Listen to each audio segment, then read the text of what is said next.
BE BTech first year Basic Electrical Engineering BEE subject code BE 01 4 time 0 5 1 है। हम इसका Kirchhoff voltage law का KVL का mesh analysis के सम देखेंगे। Kirchhoff voltage law, find the current and power consumed in 3 ohm resistance for the circuit so below by using mesh analysis। આમાં ચોરસ આપેલા હોય ધારો કે એ વિશે એ ટર્મ છે એમાં આપણે પહેલે બધાને અલગ અલગ પ્રવાહ કે સર્કિટ તરીકે દર્શાવવાનું હોય છે, જેમ કે આમાં I1 I2 I3 અને આમાં I1 અને I2। પહેલાં આપણે સમ 1 જોઈ લઈશું, પછી સમ 2 જોવામાં આવશું। પહેલાં આમાં પ્રવાહ પસાર કરવામાં સૌથી પહેલાં જે પ્રવાહ આમાં જશે તે આમાં નહીં જશે અને જે આમાં જશે તે આમાં નહીં જશે, એટલે બધાને પ્રવાહ અલગ અલગ દર્શાવવામાં આવશે। જેમ કે એમાં પ્રવાહ બે રીતે દર્શાવવામાં છે, એક તો ક્લોકવાઇઝ અને એન્ટી ક્લોકવાઇઝ। ક્લોકવાઇઝમાં ઘડિયાળની દિશામાં એને દર્શાવવાનું હોય છે અને એન્ટી ક્લોકવાઇઝમાં ઘડિયાળની વિરુદ્ધ દિશામાં દર્શાવવાનું છે। તમે ગમે તે રીતે દર્શાવી શકો છો, પરંતુ તમને એ રીતે કરતાં ફાવવું જોઈએ। આપણે બધું એક રીતે દર્શાવશું ક્લોકવાઇઝ, જેમાં I1 I2 I3 નામ આપી દઈશું। હવે આપણે આમાં 3 ઓહમ રેઝિસ્ટન્સ જોવાનું છે, જે આમાં 3 ઓહમ રેઝિસ્ટન્સ કયા આવે છે, જે કે I2 માં આવે છે। તે I2 આપણે શોધવાનો છે અને તે 3 ઓહમ માટે તેનો પ્રવાહ કે કરંટ ગણવામાં આવે છે। હવે આને આપણે લૂપ 1 લૂપ 2 લૂપ 3 એ સમીકરણ બનાવવાના છે, જે સમીકરણ આપણે બનાવીશું। આ જે 3 ચોરસ તરીકે તમને દેખાવામાં આવે છે, જે પ્રવાહ તરીકે દર્શાવવામાં આવે છે I1 I2 અને I3, જેને મેશ એનાલિસિસ તરીકે ગણતરી કરવામાં આવે છે। જે મેશ એનાલિસિસથી આને આપણે સોલ્યુશન લાવવાનું છે, જે આમાં 3 ઓહમ રેઝિસ્ટન્સ છે, જે 3 અવરોધનો આપણે પ્રવાહ જે દર્શાવવામાં આવે છે I2, તો આપણે I2 શોધવાનો છે। જેથી કરીને આપણે હવે તે શોધીશું। જે લખવાનું છે loop applying KVL rule by loop 1, જે આપણે લૂપ 1માં કિર્ચોફ વોલ્ટેજ લો આપણે અપ્લાય કરીશું। જેમ કે પ્રવાહ જ્યારે એક કે દિશામાં જાય તો તેને આપણે અવળે પ્લસમાં લઈશું, આપણે આગળ બતાવી ગયા કે માઇનસમાં લઈશું, અને જ્યારે બેટરીમાં જઈને તે પ્લસમાં લઈશું, પરંતુ આપણે તેને વિરુદ્ધ પકડી શકીએ છીએ। પણ જો એક રીતે આપણે બધુંમાં માઇનસને આમાં માઇનસ 3 ડેમાં સેમ કરવાનું, તમે એવું નહીં કે આમાં એક તરફ માઇનસ લીધો પછી આપણે મન બદલાઈ ગયું એટલે આમાં બે તરફ જાય તો આપણે પ્લસ લઈશું, એવું નહીં કરે તો 3 ડેમાં સેવ કરવાનું। અને આ ક્લોકવાઇઝ અને એન્ટી ક્લોકવાઇઝ હોય છે, જે વિરુદ્ધ દિશામાં હોય છે, તે બી તમારે સરખું કરવાનું હોય છે બધુંમાં। આમાં ક્લોકવાઇઝ, આમાં ક્લોકવાઇઝ અને આના ક્લોકવાઇઝ, જે હવે આપણે જોઈશું। આપણે એક દિશામાં જઈને આપણે પ્લસ તરીકે લઈશું +2 I1, જે હવે 2 છે આવડે 2, અને હવે આ બે હારે દર્શાવવું છે I1 અને I2। તો આપણે લખવાનું કયું ને કોઈ નહીં લખવાનું, તો આમાં લખવાનું બંને, પણ આપણે લૂપ 1 માટે ગણતરી કરતા છે તો પહેલાં માઇનસ બીજું કરવાનું, મતલબ કે I1 માઇનસ I2 લખવાનું, જે લખવાનું બંને, પણ જે લૂપ માટે ગણતરી કરીએ તો તેને વધારે પ્રેફરન્સ આપવાનું। જેમ કે એવડે આપણે લૂપ 2 કરતા હોય તો આમાં અને આ જે નડવાનું આપણે ક્લોકવાઇઝમાં, તો પહેલાં આપણે આ નડવાનું, તો એક અવરોધ નડવાનું, તો આપણે લખવાનું હું તો આમાં આપણે બીજો માઇનસથી જ લખવાનું, કેમ કે આપણે લૂપ 2 માટે ગણતા છે, તો જે આપણે ગણતા હોય તેને આપણે મોડું રાખવાનું અને બીજાને નાનું રહી જવાનું। આ 1 2 3 હાથે આવવાનું રહેશે નથી, આમાં એક આ અવરોધમાં આ બે હાથે આવે, આ અવરોધમાં આ બે હાથે આવે। આપણે આગળ સમીકરણ બનાવીએ તમે જોઈ લેજો જ્યારે આમાં આપણે જે લખવું તે -10 તરીકે લખશું = 0। 2I1 + 2I1 ± -2I2 is -10 = જમણી બાજુ એટલે +10। આ 2 ને 2 4I1 - 2I2 = 10। અને આપણે I1 I2 I3 ફોર્મમાં લખવાનું છે, જેમ કે એમાં પહેલાંથી I1 છે, I2 છે અને I3 છે નથી, જે આપણે આગળ સમીકરણમાં લખવું ઓલ્ટરનેટિવ બનાવીશું। હવે applying KVL rule by loop number 2,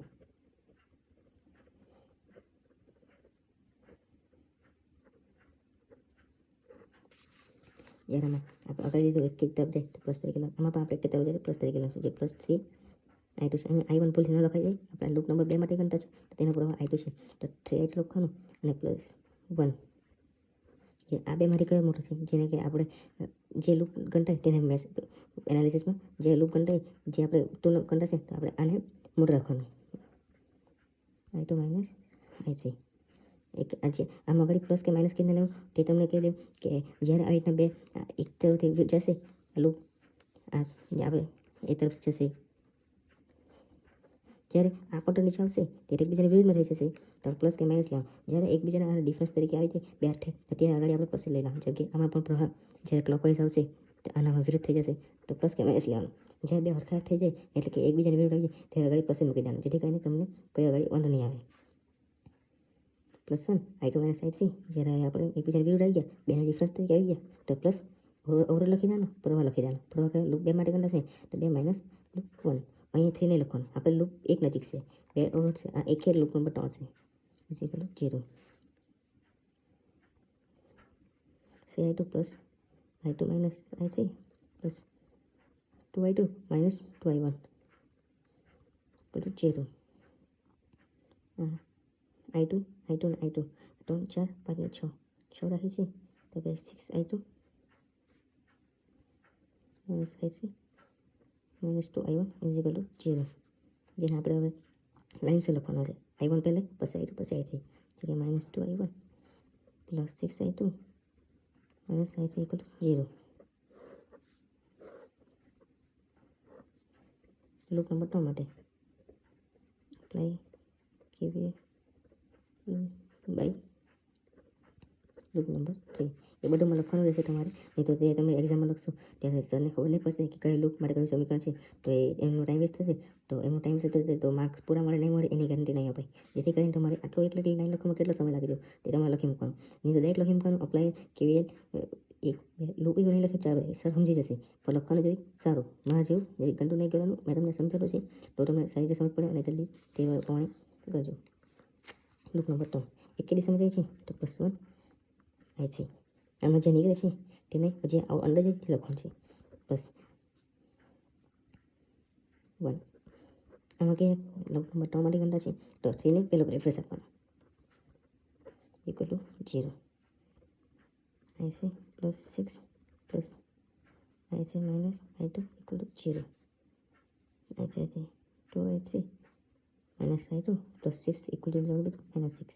અને આપણે I1 1 2 3 ના ફોર્મમાં લખશું, જેથી કરીને minus I2 plus 2I3 minus 6. આપણે I2 કેવી બનાવવાનું સમીકરણ 1 2 3, આપણે સમીકરણ 1 2 3 લખી દઈએ અને પછી તેની આગળ ગણતરી કરીએ. જેમ કે સમીકરણ 1 2 3 લખવામાં એ સમીકરણ 1 સમીકરણ 2 અને સમીકરણ 3. સમીકરણ 1 લખવાનું આપણે જે મેટ્રિક્સ તરીકે લખતા તેમ પ્રમાણે લખવાનું છે. હવે તે પહેલાં આપણે લખી દઈએ સાઈડ પર સમીકરણ.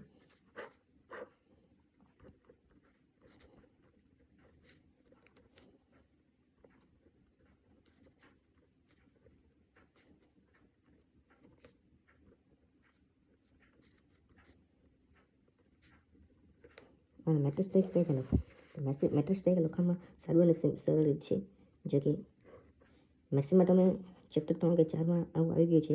જે I1 I2 છે, I3 નથી, તો 4 I2 minus 2, I3 નથી 0.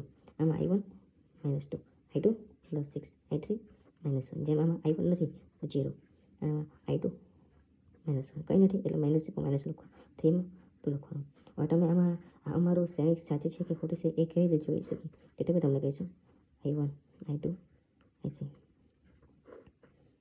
ઇક્વલ ટુની જમણી બાજુ રહી ગયા ત્યાં આગળ લખવાના 10 0 અને -6.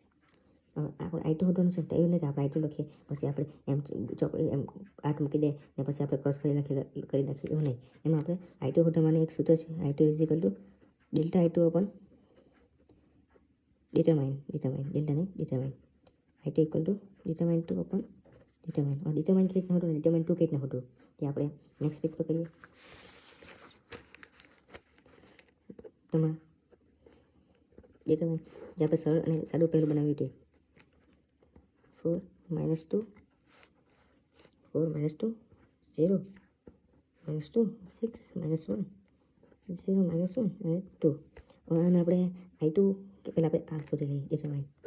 આ ડિટરમાઇન કહે અને મેટ્રિક્સ કહેવાય. એ મેટ્રિક્સ છે ડિટરમાઇન લખવા માટે એમ સીધી લાઈન કરવી.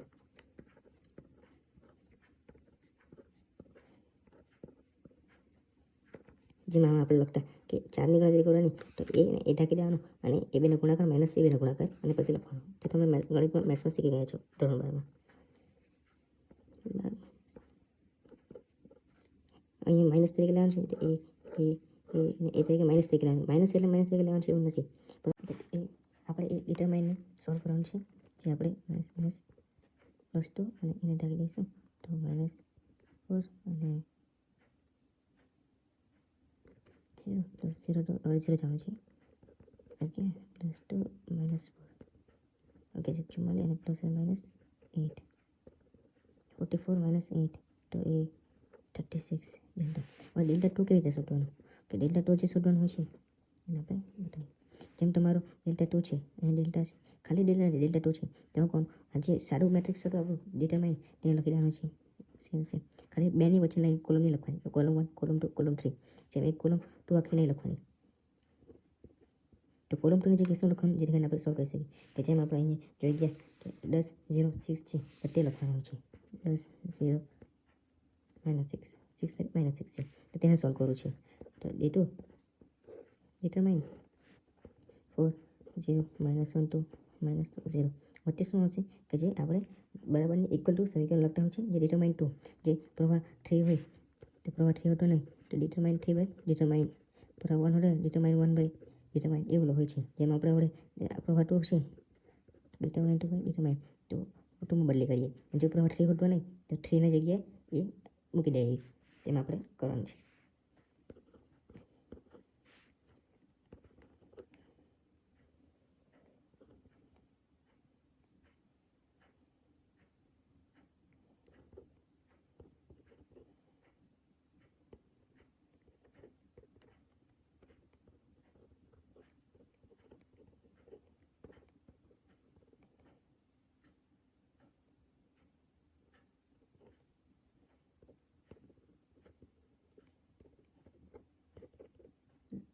ડિટરમાઇન શું આવ્યું છે જો આપણે પ્રવાહ વધવાનું છે I2 જે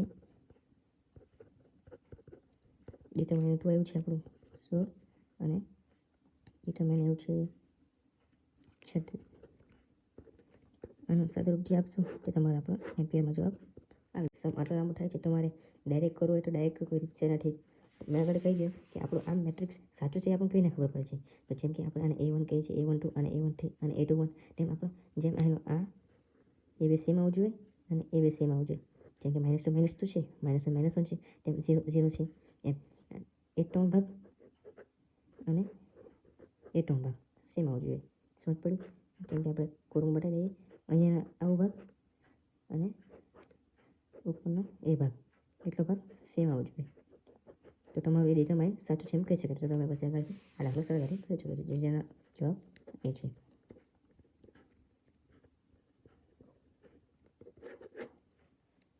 પ્રોબ્લેમ નંબર 1 છે. આગળ આપણે બીજા વિડીયો પ્રોબ્લેમ નંબર 2 જોઈશું.